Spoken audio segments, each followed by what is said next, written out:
This is the question I get asked all the time by my clients. Do I need a US will? Do I need a UK will? Do I need both? Your thoughts, please. Yeah, I think, sometimes, especially, in our role, we think about the tax before we think about anything else on a will, or we can get kind of carried away with it.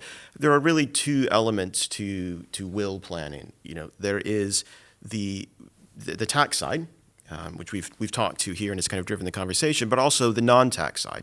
And this is what people think about when they think about will planning. Their mind doesn't go to tax. It's who do I name as my executors and how do I get that done? If there's a trust in the will, and in these facts there certainly would be, who are the trustees, potentially protectors, also in that document? Who are the guardians of my minor children, if I have them, if the two spouses, the two parents pass away? And will the guardianship clause be reflected in, if we only got one will and it's under UK law, let's say, does the US recognise the guardianship provision in the UK will, especially if the guardians are back in the US, but your life is over in the UK? Will the US accept what's set out in the UK will with bringing the children over to the US? And I think that's right, and that highlights this question about that you've just raised. And clients will ask the same of me. Do I need a US will? Do I need a UK will? Do I need, one will? Again, that's very much driven by what they're trying to achieve and their facts.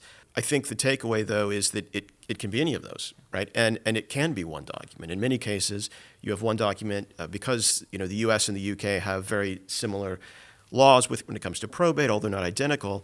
You can have one document that covers your assets in the UK, and then we trot that across the ocean to the US and do probate there.